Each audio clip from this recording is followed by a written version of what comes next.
Saludos, esta es una traducción al castellano de un mensaje predicado por el hermano pastor David Killing en febrero de 2016. Esperamos que el mensaje sea de bendición para tu vida. He aquí el mensaje. Quiero saludar a todos en el precioso nombre de nuestro Señor Jesucristo en este día. Es una bendición estar con ustedes aquí esta mañana otra vez. Y antes de empezar quiero dar algunas instrucciones acerca del entrenamiento de los niños. Eso fue algo que cuando yo crecí yendo a la iglesia, y recuerdo que una de las cosas que mi papá simplemente era así, cuando empezaba el culto en la iglesia, mi papá no permitía que nos levantáramos para nada. Una vez que empezaba el culto era el tiempo de la reunión y teníamos que estar ahí sentados y atentos. Y si teníamos que ir al baño, lo hacíamos antes o después. Y una de las cosas que recuerdo es decirle: papá, es que ya se me sale, tengo que ir al baño. Y mi papá respondiendo: hazte del baño en los pantalones. Si es que realmente tienes que ir. Tienes que aprender a ir antes o después. Y yo aprecio eso. Y eso nació en mi papá a partir de ver a muchas personas que 5 minutos después de que empezaba el mensaje salían al baño al mismo tiempo, cada domingo. Y el problema es que cuando tú te levantas y haces ruido, estás distrayendo a todos los demás. Y cuando regresas, vuelves a distraer. Y ahora yo sé que hay tiempos de emergencia y hay tiempos de situaciones que no se pueden controlar. No estoy siendo tajante completamente, ni quiero serlo. Pero el principio es que si vamos a venir a escuchar una predicación y parte del servicio y los cantos, que desde niños se les enseñe a ser responsables por ellos mismos y poder estar como debe ser. Y algo también que he aprendido y que quisiera instruir, compartir, y que para mí fue una bendición.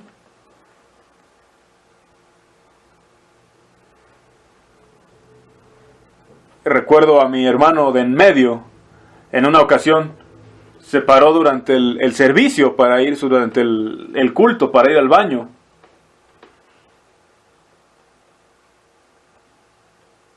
Y todos los demás sabíamos que se iba a meter en grandes problemas con mi papá. Y otro punto pequeño, también acerca de los niños quejándose y haciendo ruido durante el culto. La mayoría de la gente se levanta y los lleva hacia atrás, a la parte de atrás, pero cuando van hacia atrás tiene que ser esa parte de atrás un lugar donde ellos no quieren estar, para que aprendan a estar callados y contentos en donde estén. Pero si los acostumbras a llevarlos hacia atrás cuando se quejan, los estás entrenando para que tan pronto como se quejen puedan ellos obtener lo que están buscando. Pero si ellos saben que cuando se quejen van a ir a la parte de atrás, pero esa parte de atrás no es el lugar donde quieren estar, entonces sí los estás entrenando. Son solo algunos pensamientos en cuanto a algunas de estas cosas. Ok, bueno, vamos a orar, por favor. Padre, venimos ante ti esta mañana, te damos gracias por tu bondad, por tu misericordia. Y pedimos que nos ayudes a serte fieles, a dar gloria a tu nombre, a agradarte a ti, Señor. Pedimos tu Espíritu Santo y tu sabiduría en esta mañana, Señor, para entenderte conforme abrimos tu palabra, Señor. Y oramos, Dios, que venga tu reino, que se haga tu voluntad y que tu nombre sea santificado, Señor, aquí en la tierra como en el cielo. Gracias, Padre, en el nombre de Jesús. Amén. Muy bien. Esta mañana quisiera que comenzáramos en Génesis capítulo 2. Génesis capítulo 2. Y antes de empezar como tal, o de entrar al mensaje como tal, quiero dar un poco de unos comentarios. Quizás ya lo he contado, pero lo voy a volver a contar. Cuando yo apenas empecé a predicar, ya estando convertido, y recuerdo la primera ocasión que prediqué, todavía en una iglesia evangélica, y le dije a la gente, ¿saben? Crecí con predicadores muy fuertes, que predicaban muy fuerte en contra del mundo y del pecado, del mundo allá afuera, esos pecadores allá. Y el primer mensaje que prediqué, lo primero que dije antes de predicar, le dije a la gente, le dije, yo no quiero predicar a la gente afuera de este edificio de la iglesia. Un predicador, en toda la Biblia, un predicador hablaba con la gente que eran sus oyentes, con los cuales estaba hablando. En las calles, cuando predicamos en las calles, la gente nos dice, ¿por qué vienen a incomodarnos? ¿Por qué no se van a otro lado? ¿Por qué nos están incomodando con estas cosas? Si aquí esto es lo que venimos a hacer. Nos dicen que no nos divorciemos, que no nos embriaguemos, y esto es lo que venimos a hacer. Nos vienen a molestar en esto. Hablándoles acerca de las fiestas, del divorcio, del vestido. Vamos a la gente, vamos a los lugares, vamos a la situación especial y hablamos de eso que concierne a esas personas. Y eso es la verdadera predicación. Es hablar con la gente con la que estás hablando.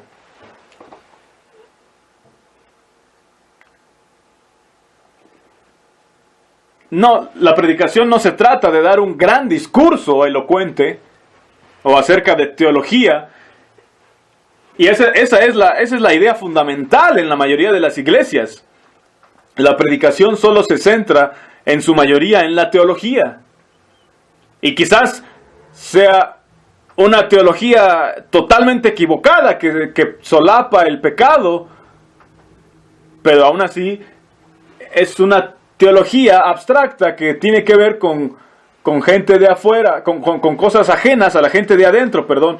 O puede ser una teología muy fuerte contra el pecado, pero muchas veces solo predicando en contra de los que están afuera, y cosas que no atañen a los que están adentro de la iglesia. Raramente predican sobre lo que está pasando, y a mucha gente no le gusta ese tipo de predicación directa, donde uno les hable de lo que ellos están haciendo. Ellos quisieran que su predicador quizás les animara en lo que de por sí ya creen. Así como anoche vino una mujer y se puso a discutir. Y yo le dije, si no le predicamos a la gente algo que incomode su vida va a seguir igual. Nunca se van a levantar a algo superior o diferente. Si alguien no te está llamando a algo más elevado, no va a haber ningún efecto. Y sí, quizás cuando desafías a alguien a algo más elevado y le muestras sus errores y le corriges, quizás duela un poco, quizás no le agrade mucho.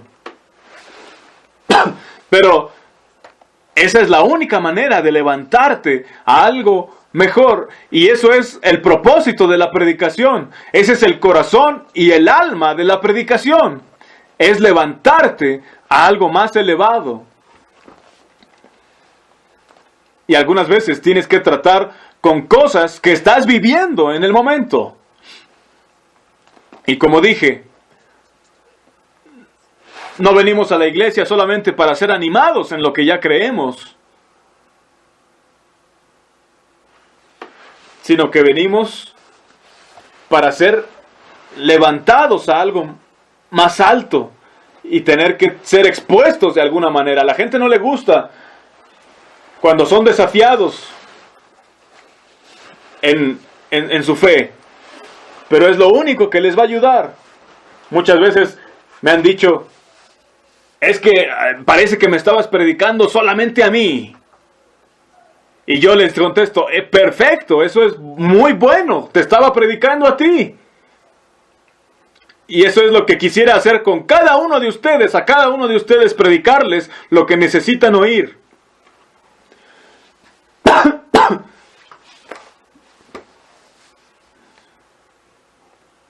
Y solamente hay unos 3 o 4 que alcanzan a ver y dicen, sí, me estás predicando a mí. Y algunas veces eso duele o les molesta, pero eso está bien. Así debe ser la predicación y así debe ser la iglesia. Así que cuando yo me dirija a ustedes exponiendo algo específico, simplemente estoy predicando y estoy predicando lo que se supone que ustedes deberían escuchar.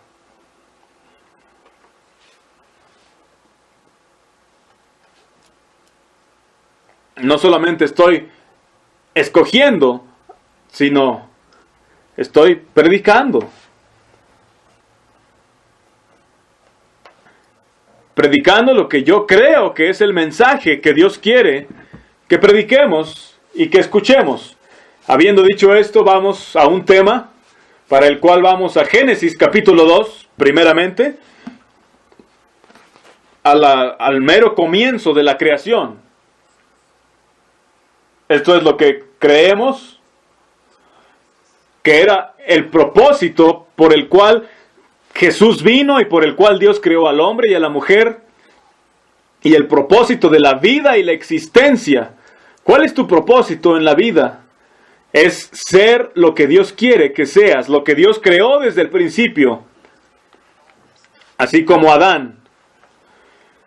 Mucha gente se confunde y quieren hacer algo religioso y buscan la voluntad de Dios y esperan algo, una dirección especial grande acerca de lo que Dios quiere de ellos. Lo único que Dios quiere de ti es que seas lo que Dios quiere que seas. Eso es todo, eso es lo único. Si Él quisiera otra cosa, Él te lo hubiera dicho y Él te hubiera creado así.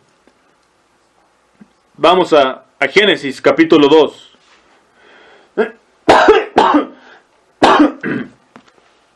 Verso 15.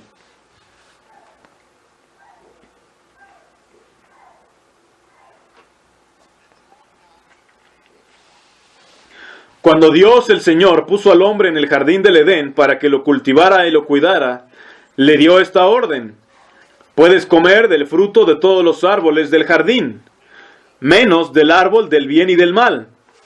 No comas del fruto de ese árbol, porque si lo comes ciertamente morirás. Ok, no voy a profundizar en la doctrina del rescate, pero hoy me quiero enfocar principalmente en las hermanas, en las mujeres y lo que Dios quiere que la mujer sea.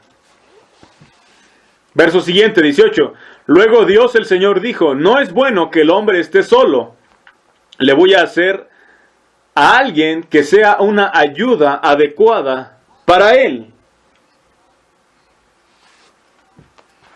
¿Qué fue lo que Dios creó para el hombre?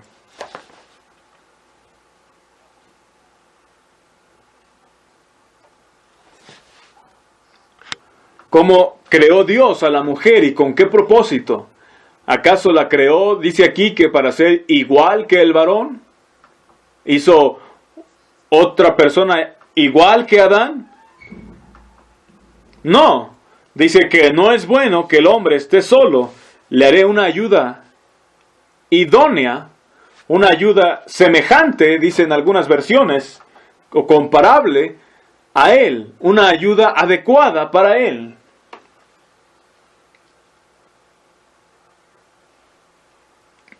Dios creó al hombre y él vio al hombre allí solo y él dijo, le voy a dar una ayuda, una ayudante. No es bueno que esté solo. Él necesita una ayuda. Y entonces, él hizo a la mujer. Luego entonces, ¿cuál es el propósito? ¿Cuál es tu propósito en la vida, mujer, anciana, joven, señorita, niña, esposa, mujer en general? Tu propósito para la vida y el propósito de tu existencia es una sola cosa: ser una ayuda. ¿Significa eso que no tienes valor o que no importas? No significa eso. Eres una ayuda para el hombre. Una ayudante.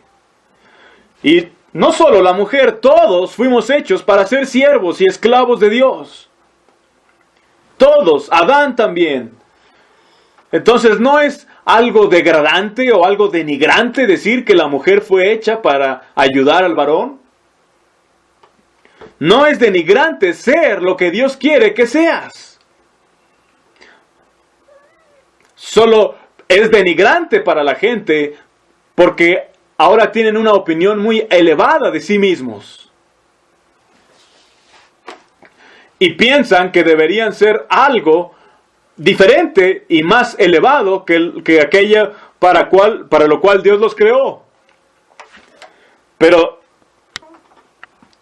todos, tanto varones como mujeres, fuimos creados con el único propósito de servir a Dios y servir a nuestro prójimo.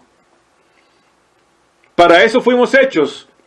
¿Y tú quieres aspirar a algo más alto que eso? Eso es tener soberbia y una opinión muy elevada de ti mismo. Y es equivocado. Y por eso fue la caída del hombre, la caída de la humanidad. La caída se trata de que el ser humano ve lo que Dios pide de él, pero él quiere aspirar a algo más elevado en su propia mente, pero en vez de elevarse, al exaltarse y aspirar a algo más elevado, en realidad es una caída. No fue una exaltación, fue una caída. El hombre ha caído de lo que Dios quiere que sea y haga. Y el hombre piensa que debería estar en un lugar más elevado que el que Dios le puso. Pero Dios nos creó para ser siervos. Y Él creó a la mujer con el propósito específico de ser una ayuda, una ayudante para el varón. Es así de sencillo. Ahora bien, ¿qué significa ser una ayuda o un ayudante? Ser un ayudante no es pensar cómo quiero yo que sean las cosas y tratar de transformar a tu jefe en lo que tú piensas que es lo correcto.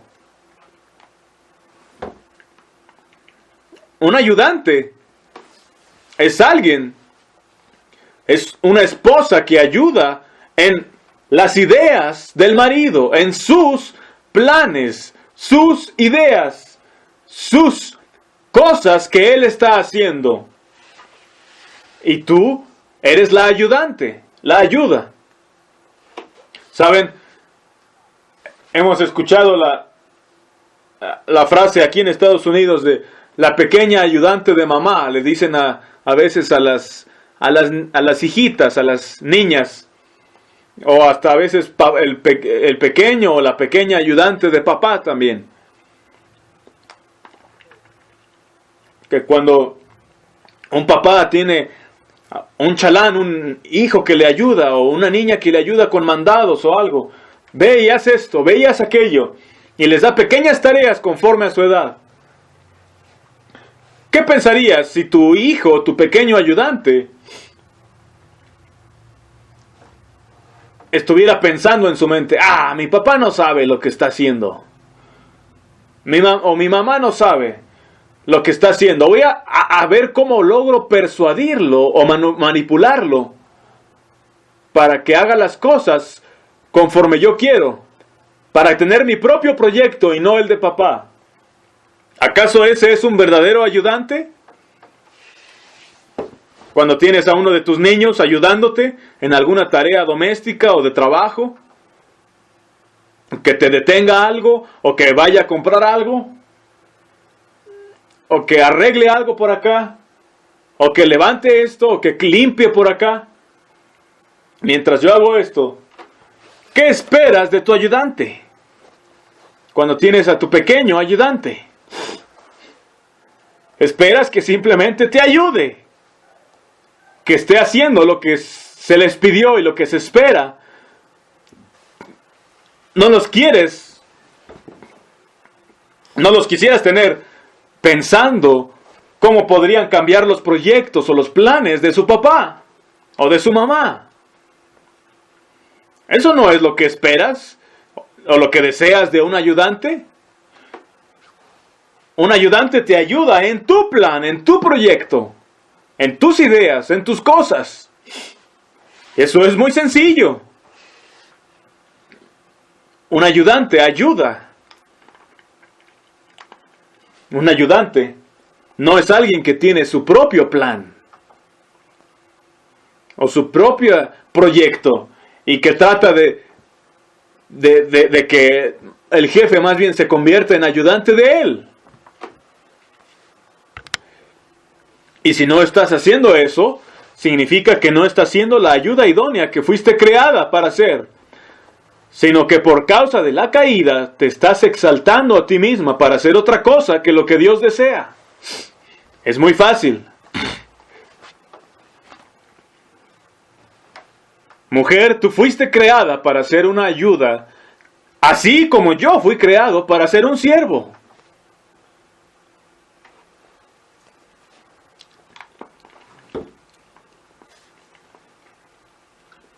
Y esto está siendo revelado desde el mismo comienzo, desde la misma creación de Dios.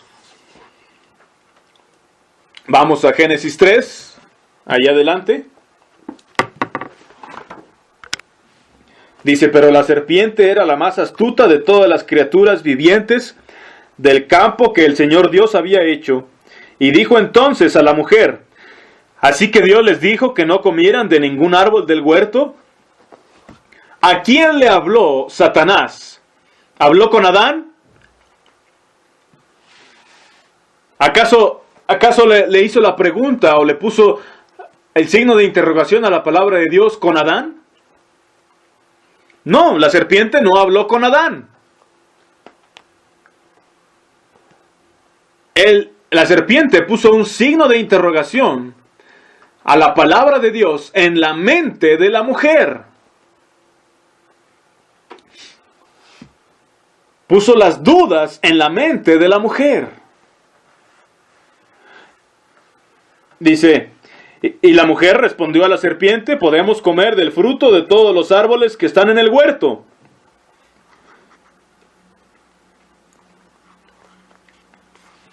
Pero del fruto del árbol que se encuentra en medio del huerto, dijo Dios, no comerán de él ni se acercarán a él para que no mueran. Y la serpiente dijo a la mujer, en realidad no morirán, porque Dios sabe que el día que ustedes coman de él, les serán abiertos los ojos, y ustedes vendrán a ser como dioses que conocen el bien y el mal. Viendo la mujer que el árbol era bueno para comer y codiciable a la vista, y que era árbol deseable para contemplarlo, tomó de su fruto, y comió, y ofreció también a su marido que estaba con ella, y él comió.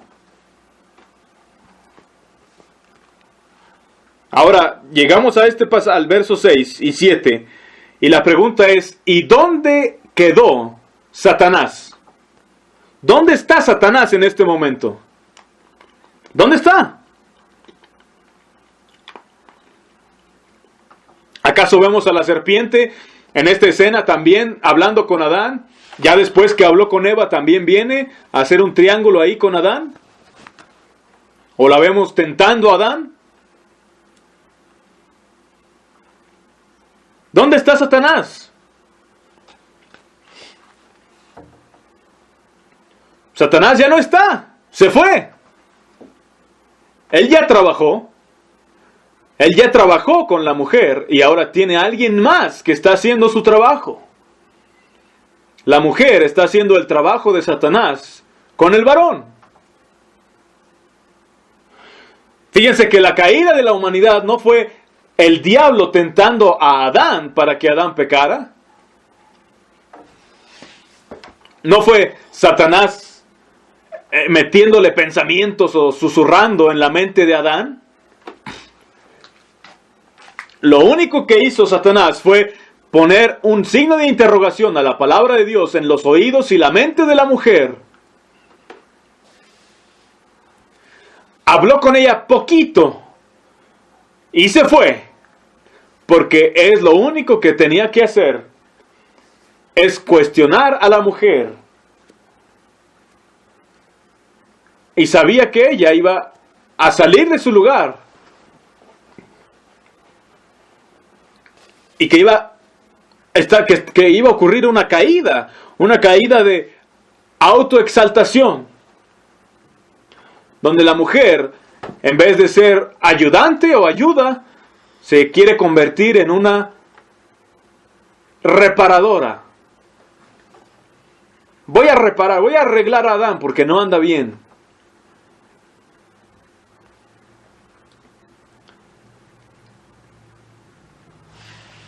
Satanás, fíjense, la mujer ya no dejó de ser la ayuda de Adán y se convirtió en la ayudante de Satanás, en la pequeña ayuda de Satanás.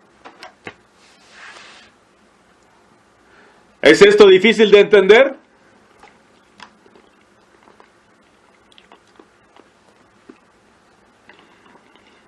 Ahora, en vez de que Adán tenga su ayuda idónea, Satanás tiene una ayuda idónea. Satanás tiene una pequeña ayudante. Y todo está sucediendo en la mente de la mujer. Es donde empieza. La mujer, sentada en algún lado, le entra una idea. Y ella piensa en esa idea, y piensa en esa idea, y piensa en esa idea, y piensa en esa idea. Se obsesiona con esa idea. Y empieza a crecer, y a crecer, y a crecer. Y entonces la esposa ya no va de acuerdo con la agenda del marido, porque ahora ella tiene su propia agenda. Y entonces va y trata de ofrecerle esta agenda de ella, esta agenda propia a su marido, como algo muy bueno para comer, muy codiciable a la vista, muy deseable para contemplarse. Como que, mira Adán, esto es bueno para ti y para todos nosotros. Esto está bien. Entonces ella empieza a presentarle esto al marido de manera muy sutil. Así como lo hizo la serpiente también. Así como lo hizo la serpiente.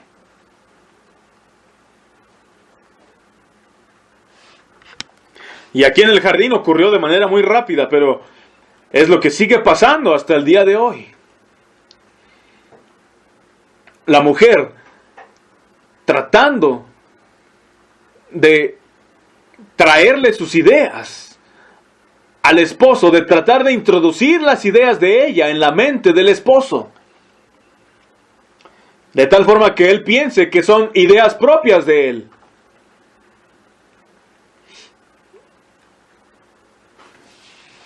Saben, he tenido jefes que si tú le presentas a tu jefe un proyecto o una idea de tal manera sutil, de tal manera astuta, que el jefe crea que esa idea es de él, entonces va a ir y va directamente a ponerla en práctica. Aunque quizás, aunque con esos mismos jefes, si tú fueras y les dijeras, mira, oye, es que esto está mal y tendrías que cambiar esto, ¿por qué no cambiamos esto? No te van a escuchar, porque su orgullo no les permite hacerlo. Pero si lo presentas de manera seductora, sutil y manipuladora, que ellos crean que esa idea es de ellos, entonces los has manipulado para que ellos lleven a cabo tus propios planes. Los has influenciado. Entonces, una mujer caída, muchas veces actúa de esa manera, tratando de cambiar los planes del esposo, porque ella está preocupada acerca de algo.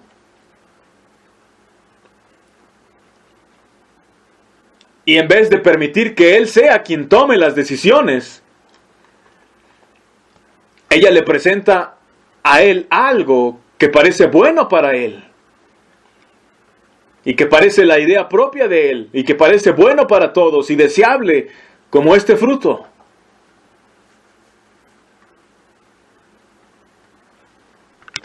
Vamos al libro de Eclesiástico, o Sirácides, también llamado Sabiduría de Jesús ben Sirac. Eclesiástico, capítulo 25.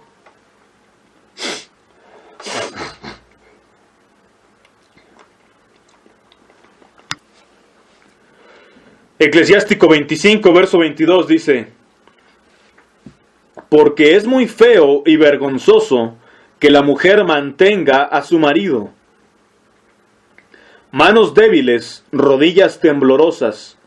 Así es el hombre a quien su mujer no hace feliz.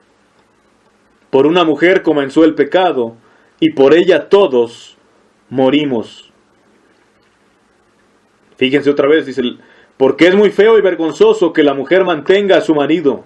Manos débiles, rodillas temblorosas. Así es el hombre a quien su mujer no hace feliz.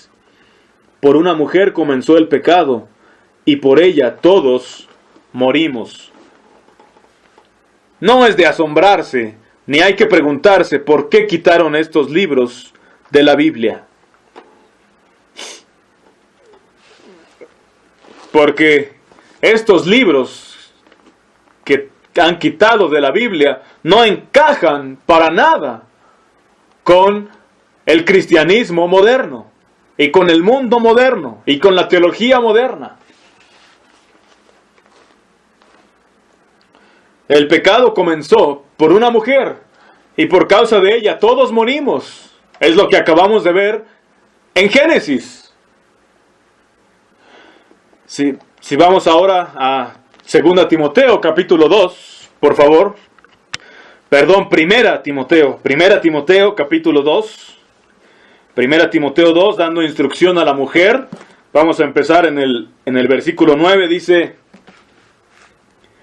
así también las mujeres vístanse con vestido decoroso, que su vestido sea con prudencia y con pudor, no con peinado ostentoso, ni con oro, ni con perlas, ni con vestidos costosos, sino con buenas obras, como es propio de mujeres que profesan reverencia a Dios. Vamos a detenernos aquí. Quiero comentar algo. Cuando vamos al Antiguo Testamento, acabando de leer Génesis y Eclesiástico, y podríamos ver muchos más textos, en el Antiguo Testamento, aún desde allí, podemos alcanzar a ver que estos mandamientos para la mujer no solamente son del Nuevo Testamento, aunque allí están revelados de manera más clara, pero no pasó con el cambio de pacto este mandamiento, sino que esto es lo que Dios ha tratado de enseñarle a la mujer desde la creación hasta este día, en toda la Biblia. Y quizás marginamos las cosas dándole nuestra propia opinión, nuestras propias ideas. Anoche estábamos platicando con una mujer de lo que realmente significa ser cristiano y le pusimos el ejemplo típico que ponemos, las enseñanzas de Cristo. ¿Qué significa seguir a Cristo? Y le dijimos, es muy sencillo. Jesús dijo que si alguien te golpea en una mejilla, le devuelvas la mejilla derecha, le pongas también la otra. ¿Qué significa eso? Y esa mujer estaba muy versada en teología y dijo, no, es que lo que pasa es que en aquellos tiempos, en aquellas épocas, cuando la gente iba al baño, se limpiaba con la mano derecha y entonces ponerle la diestra era un acto de humillación, y empezó a sacar una explicación larguísima en donde prácticamente estaba anulando el mandamiento de Jesús y aún convirtiéndolo en lo opuesto de lo que Jesús, de la no resistencia que está enseñando Jesús, a tal punto que el hermano Mike, que estaba conmigo ahí, se empezó a carcajear de lo que esta mujer decía. Era absurdo.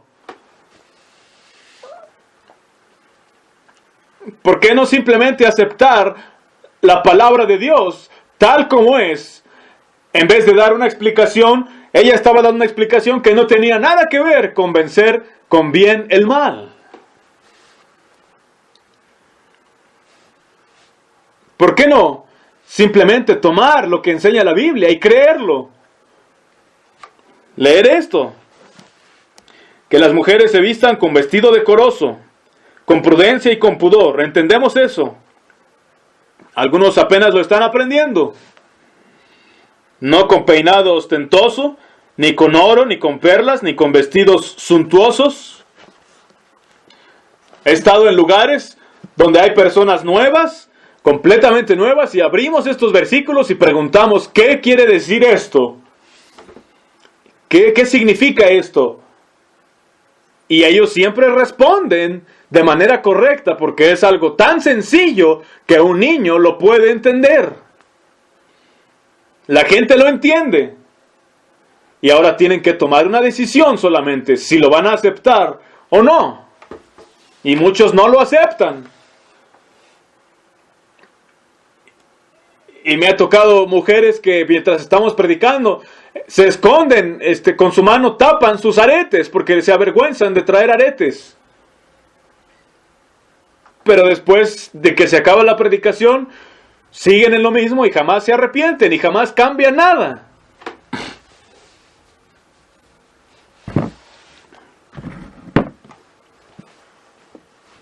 Es la decisión de cada uno. Pero hasta aquí estamos viendo solamente la parte externa o exterior de la modestia y la humildad en la mujer. Ahora vamos. Dice, verso 10, sino con buenas obras, como es propio de mujeres que profesan reverencia a Dios.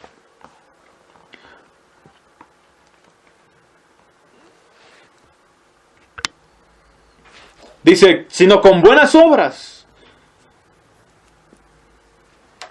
Con buenas obras. Ahora vamos al verso 11. Dice, la mujer aprenda calladamente con toda sujeción. La mujer aprenda calladamente con toda sujeción. Con entera sujeción. Eso es difícil para muchas mujeres. Pero estoy tratando de mostrar cómo ser lo que Dios quiere que seas. A mucha gente no le gusta esto. No le gusta esta idea. No estoy tratando de exaltarte por encima de lo que Dios quiere. Estoy tratando de mostrarte el lugar que Dios tiene para ti. Quizás eso moleste, quizás hiera tu orgullo, quizás hiera tus sentimientos y tus sensibilidades. Pero recuerda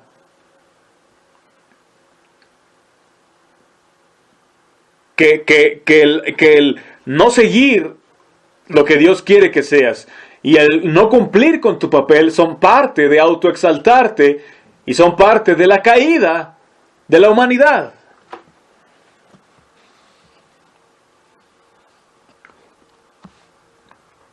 Y que no son lo que Dios quiere.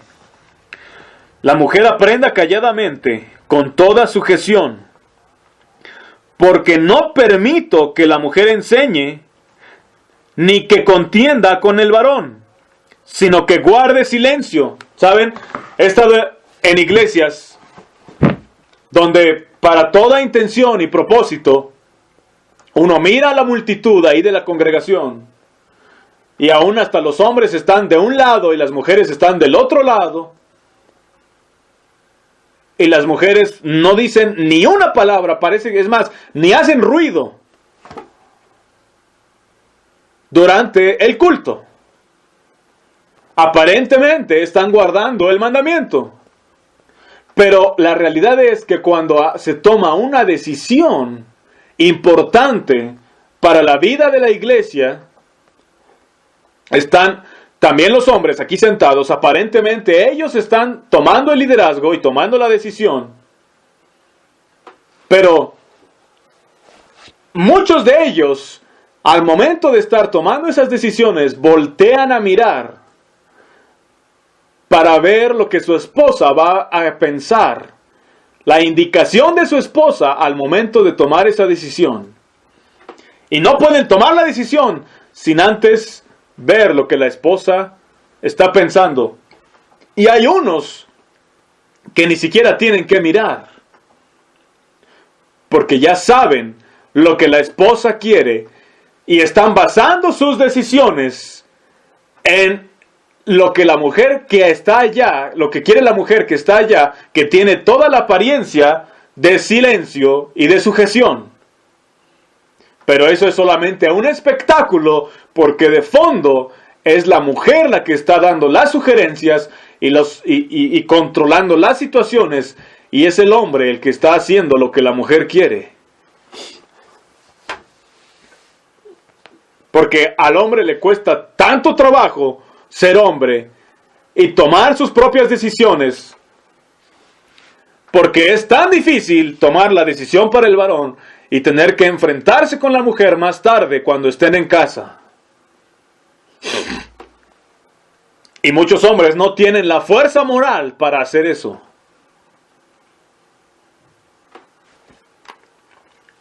Es difícil para un hombre tomar la responsabilidad y ser la cabeza del hogar. ¿Por qué? Porque su esposa le va a hacer la vida miserable si él no hace las cosas a la manera de ella. He visto a muchos hombres que toman decisiones sin consultar con la esposa, pero ya sabiendo de antemano que si toman esta decisión van a ir a casa y allá se van a tener que enfrentar duramente con ella y pagar las consecuencias.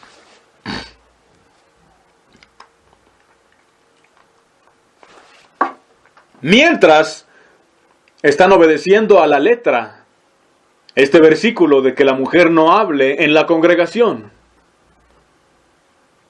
Pero eso no sirve de nada cuando la mujer está controlando a la iglesia.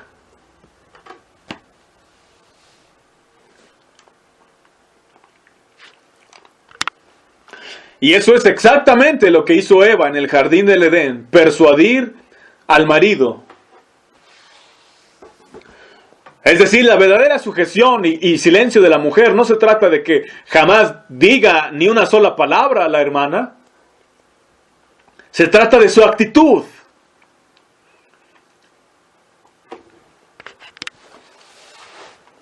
A veces hay hermanos con los que tenemos contacto o grupos que constantemente oímos de la opinión de esta mujer. Y en ciertas situaciones alcanzamos a ver o a sentir que está ella tratando de dar cierta dirección o empujando algo o alguna situación. Y volvemos a oír de los hermanos y una y otra vez sale la opinión de esta hermana. Y una mujer que está tratando de cubrir su cabeza, de guardar silencio en la iglesia, de vestir con modestia. Pero cuando estamos oyendo ese tipo de cosas, es tan malo como si ella misma se parara en la iglesia a predicar. Porque quizás por medio de esa dirección sutil y de esas opiniones, está influenciando aún más que lo que podría influenciar si ella fuera la predicadora. Y aún así está guardando el mandamiento de callar en la congregación. Pero está manipulando las cosas tras bambalinas, detrás de las escenas. Está manipulando. Y de eso está hablando aquí.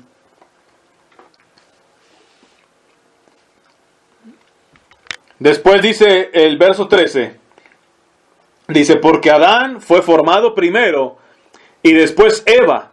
Y Adán no fue el engañado, sino que la mujer siendo engañada transgredió el mandamiento. Fue la mujer la que transgredió el mandamiento porque estaba engañada. Sus ideas, sus pensamientos de engaño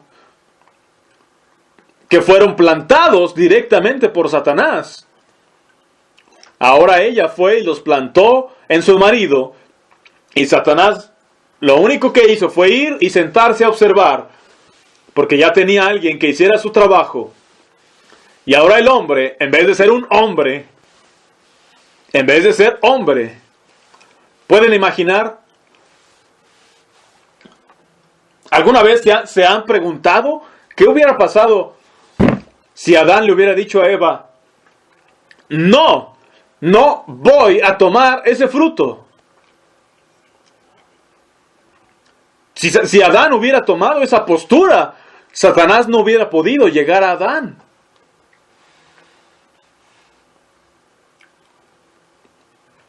La única manera en que Satanás pudo llegar a Adán fue logrando que Adán escuchara a su esposa.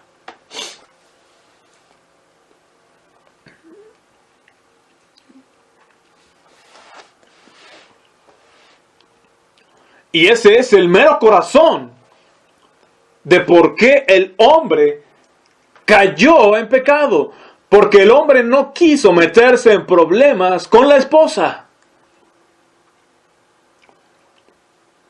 Él quería conservar la paz y la tranquilidad del hogar. Y entonces escogió escuchar a su mujer, que era su ayudante, en vez de escuchar a Dios. ¿Y cuántas veces eso sucede y divide iglesias y divide hogares y causa problemas? Porque el varón está tratando de agradar a la mujer. Y el varón termina vigilando que las cosas se hagan a la manera de la mujer.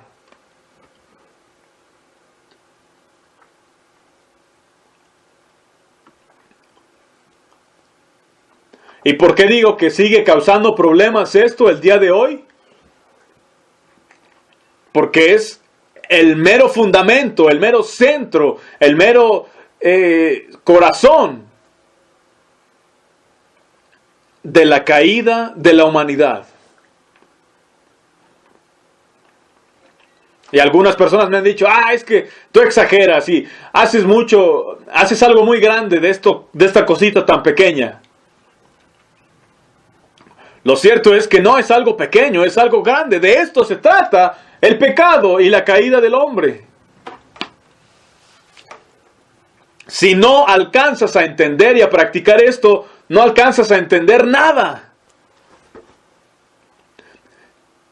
Esto es el ABC del cristianismo y de la salvación. Es lo más básico. Y si no tienes eso, toda tu religión es vana, es hueca. Todo tu velo, todo tu vestido modesto, toda tu religiosidad, toda la apariencia de que el hombre sea la cabeza, todo eso es en vano. Y a eso vino Cristo, a restaurarnos de vuelta al propósito original de Dios. Dice, y Adán no fue el engañado, sino que la mujer siendo engañada transgredió el mandamiento.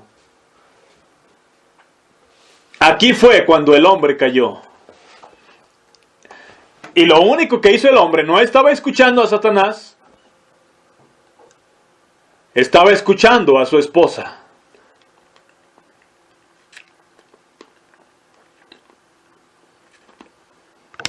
Vamos a Efesios capítulo 6, por favor.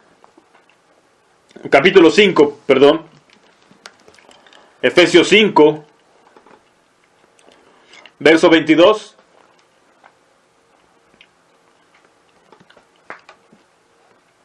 Las casadas estén sometidas a sus maridos como a nuestro Señor.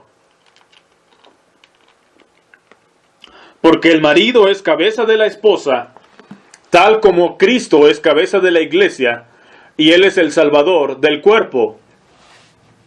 Así que tal como la iglesia está sometida a Cristo, del mismo modo también las mujeres casadas lo estén a sus maridos en todo.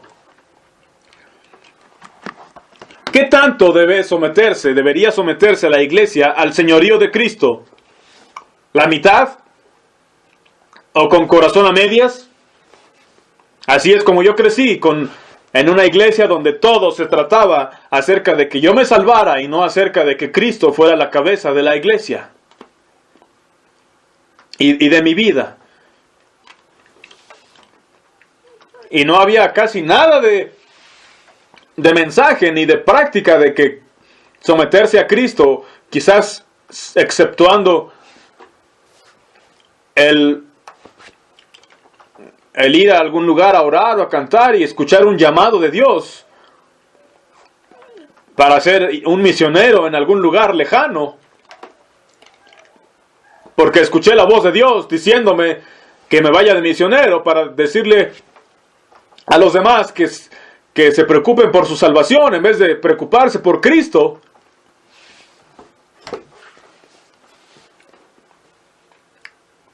Eso no es que Cristo sea el Señor. Para nada. Que Cristo sea el Señor es lo que Él enseñó. Vivir una vida de amar al prójimo como a uno mismo. De amar a Dios con todo el corazón. De renunciar a todo para hacerlo a Él el Rey de nuestras vidas. Sin importar las opiniones de los demás. Sin importar lo que venga. Sin importar cuánta gente esté en desacuerdo con lo que Cristo enseña. Y como dije, no estoy hablando acerca de correr y ser un misionero en algún lugar. O de hacer algo especial, espectacular para Dios. ¿Saben? Hablando de esto un poco, yo he viajado por casi todo el mundo. Y cada lugar del mundo que he visitado envía misioneros. Y ellos creen que están haciendo algo. Cada lugar que he visitado del mundo está enviando misioneros. Y la gente cree que con eso está obedeciendo a Dios y haciendo la obra de Dios. Yendo a esos lugares, a esos países, en donde esos mismos países ya están enviando misioneros. A tal punto que muchos países envían misioneros aquí a Estados Unidos. Asombroso.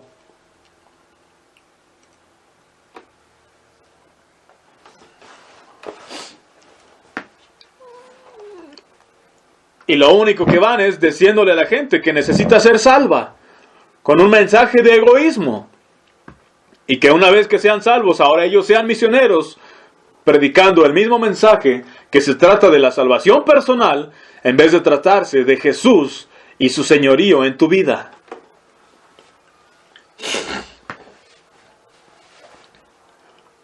La esposa se debe someter a su marido, tal como la iglesia se somete a Cristo.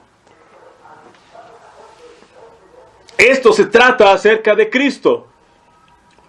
La iglesia se trata de Cristo y de poner en práctica sus maneras, sus caminos, sus ideas, sus planes, sus proyectos en nuestras vidas.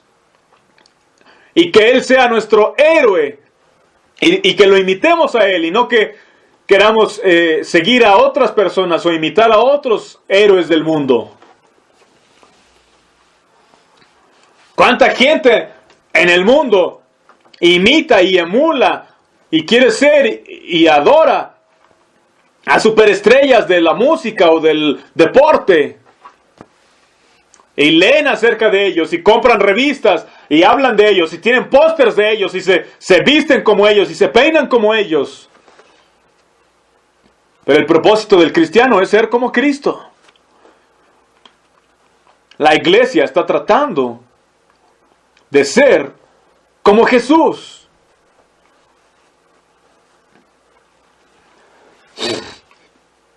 Su propósito es ser como Cristo, escogiendo hacerlo voluntariamente. Una cosa, la sumisión de la iglesia y de cada persona es una sumisión voluntaria, donde cada persona de manera individual, con su propia libertad y libre albedrío, escoge abandonar el mundo y seguir a Cristo. Y si alguien está forzando, o presionando, o coaccionando, o tratando de forzarlo, eso no es verdadera obediencia, ni verdadera sumisión. La sumisión viene desde el corazón. Someterte al Señor. Eso hace la iglesia. La iglesia escoge voluntaria y deliberadamente seguir a Cristo.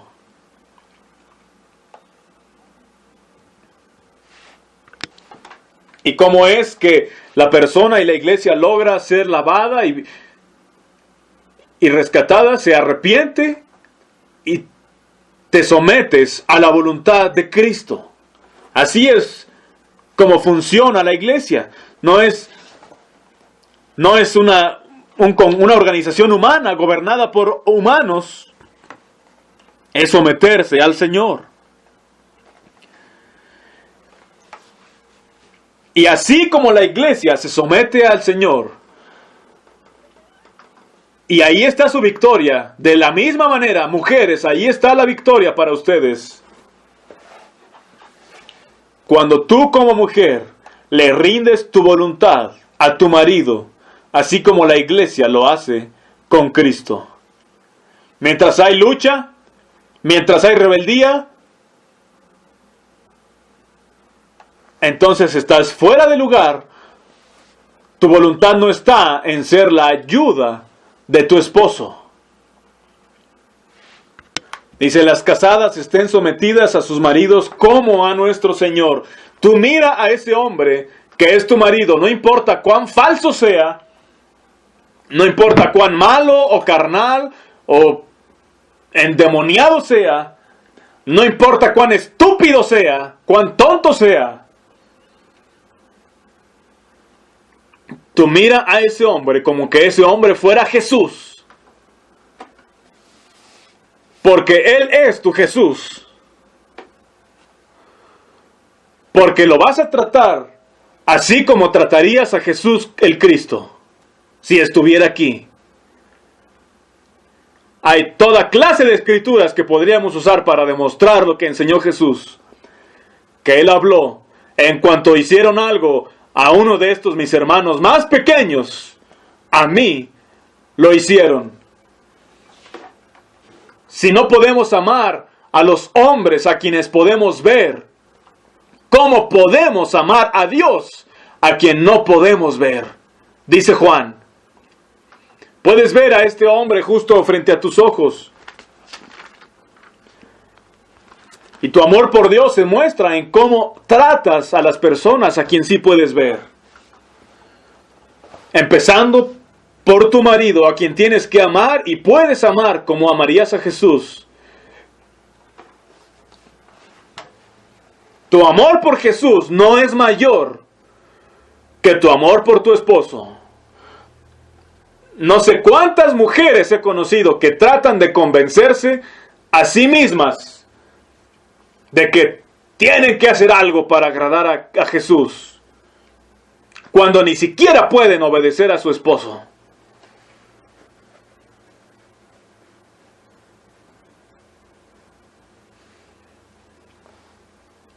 Eso se va a demostrar en el día del juicio, que es la necedad, la tontería más grande de las mujeres. Una mujer pensando en su mente, sintiéndose inspirada en su corazón, creyendo en ella, que cree en Cristo y que debe obedecer a Cristo y que debe hacer obras para Cristo, cuando ni siquiera puede creer en su esposo, ni obedecer a su esposo, ni amar a su esposo.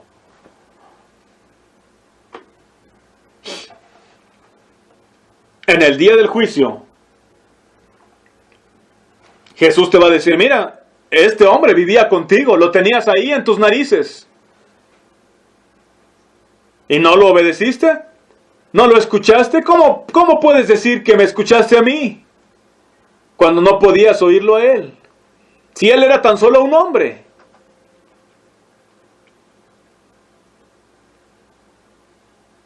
Y quizás sí sea duro, quizás sea difícil, y en algunos casos sea más difícil que en otros para algunas mujeres. Pero si rindes tu voluntad, ese es el secreto de la vida cristiana. Cuando pones tu voluntad en el asunto, entonces podrás hacerlo y aún regocijarte en eso.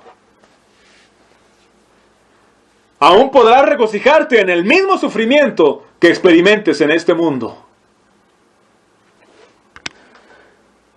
Quisiera ver algunos ejemplos, tengo varios, vamos a ver solo unos pocos ejemplos ya para terminar. En el libro de Hechos, capítulo 16, Hechos capítulo 16, verso 14, dice: y había cierta mujer de la ciudad de Tiatira, cuyo nombre era Lidia, que vendía púrpura y reverenciaba a Dios. Y nuestro Señor abrió su corazón y escuchaba lo que decía Pablo. Entonces ella se bautizó juntamente con los de su familia, y nos suplicaba diciendo: si realmente están seguros de que he creído en nuestro Señor, vengan a alojarse en mi casa. Y nos insistió mucho. Y ahora sí vamos atrasito a Hechos capítulo 9.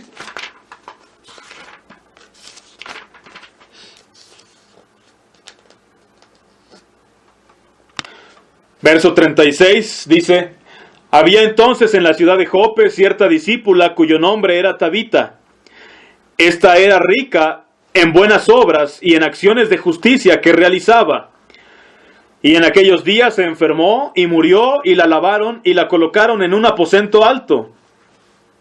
Pero enterándose los discípulos de que Simón estaba en la ciudad de Lida, la cual está cerca de Jope, mandaron a 2 varones a suplicarle que no demorara en venir a ellos. Entonces Simón, levantándose, fue con ellos. Cuando llegó, lo llevaron al aposento alto, y juntándose lo rodearon todas las viudas llorando.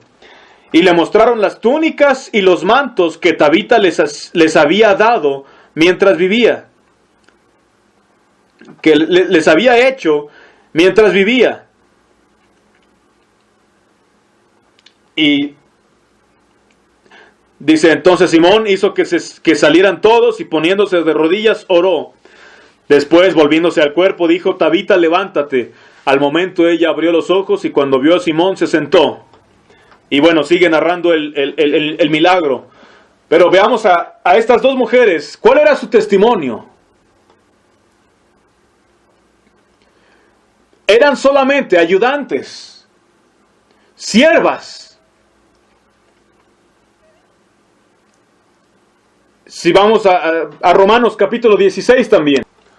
Vamos a Romanos 16, pero quería comentar de esta mujer Tabita o Dorcas. Dice que que ponían todas las túnicas y mantos que hacía y se las mostraban a Pedro mientras lloraban. Y diciéndole, mira Pedro lo que había estado haciendo. Ella solamente hacía lo que podía, lo que estaba en sus fuerzas y en sus manos, ayudando en lo que podía. Y al principio, en los primeros versículos, dice que hacía buenas obras. Ella solamente hacía lo que podía para ser una ayuda, una ayudante. Esta es la clase de testimonios de las mujeres aquí en el Nuevo Testamento. El testimonio de esas mujeres piadosas no es que están tratando de convencer o persuadir o manipular al esposo para que haga algo bueno o espiritual, o para cambiarlo en lo que ellas quieren.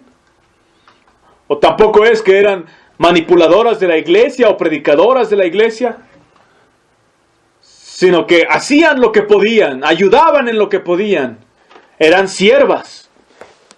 Aquí en Romanos capítulo 16, desde el verso 1 dice: les recomiendo pues a nuestra hermana Febe, servidora de la congregación en Cencrea, para que la reciban en nuestro Señor de una manera digna de los santos, y la apoyen en todo cuanto ella requiera de ustedes, porque también ella ha ayudado a muchos, incluyéndome a mí. Y sigue el apóstol Pablo saludando a otros y enlistando a otras mujeres, a otras hermanas, que estas, como Febe, dice Pablo, que lo ayudaron a él. Ellas fueron verdaderamente restauradas a lo que Dios quería que fueran. Y lo único que hacían era ayudar. Ayudar a Pablo y a los hermanos en lo que se necesitaba y en lo que se ofrecía. Si seguimos leyendo, nos adelantamos al verso 6, dice: saluden a María, que ha trabajado mucho entre ustedes.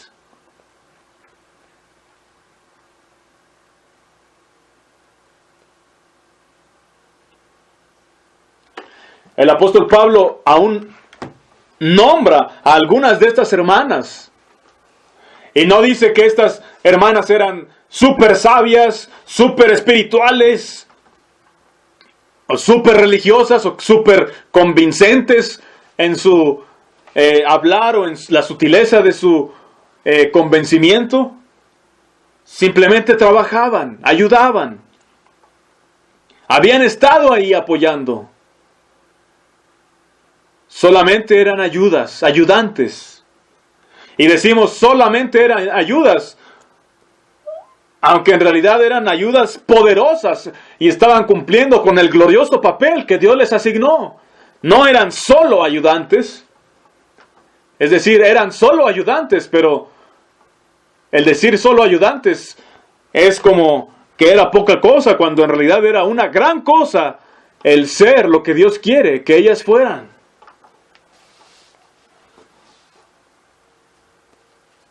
Y hacer lo que Dios quería que ellas hicieran.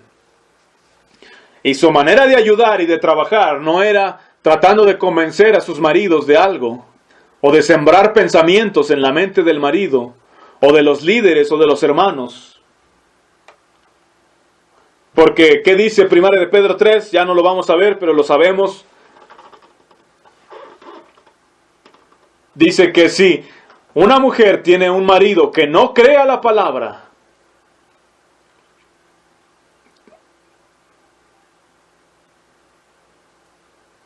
y cuando dice ahí que no creen a la palabra, la interpretación general es, bueno, es que el esposo no es salvo, pero realmente el no creer a la palabra simplemente es no creer, el marido no cree que debe ser lo que Dios quiere que él sea.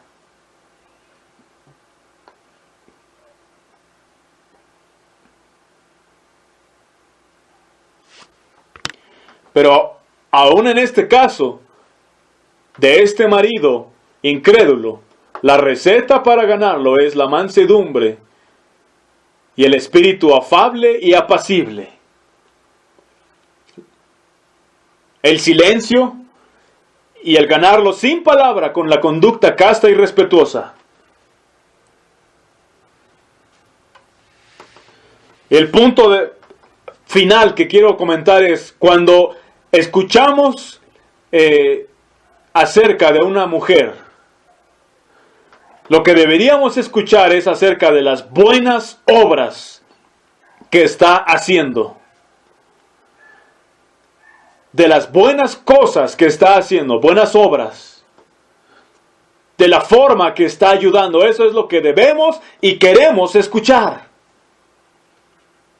Y eso es grande a los ojos de Dios, con mansedumbre y afabilidad y sumisión. Esas cosas que el mundo desprecia y menosprecia, que te miran y dicen, mira mujer, están abusando de ti, no significas nada para ellos. Pero dice que eso es de grande estima ante los ojos de Dios. De grande estima a los ojos de Dios. Eso es lo que Dios quiere de ti. Eso es santidad. No se trata de que tengas las doctrinas bien entendidas, o de que sepas cómo manipular o liderar de alguna forma. No se trata de manipular a tu esposo para que logres hacer que vaya a la iglesia correcta o que haga y diga las cosas correctas. Se trata acerca de un espíritu afable, manso y apacible, con quietud y silencio, con humildad y respeto.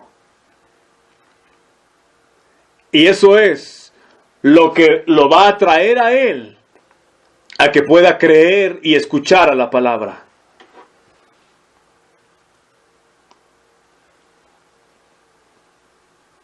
Eva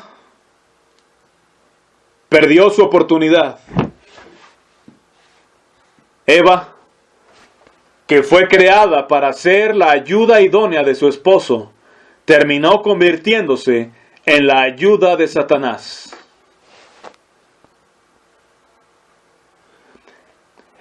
Y la mujer, la gran mayoría de las mujeres han sido las pequeñas ayudantes de Satanás desde el tiempo de Eva hasta la fecha. Hasta el momento en que se conviertan, volteen a ser lo que Dios quiere que sean. Lo que Dios quiere que sean es la ayuda idónea del varón.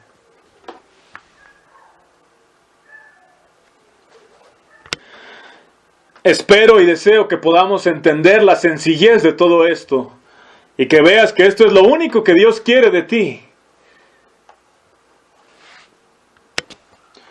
Dios no quiere tu nombre necesariamente ahí escrito en un lugar donde diga cuántas almas has traído al Señor por causa de tus argumentos persuasivos o acerca de cuánto has ayudado a que marchen las cosas en la iglesia.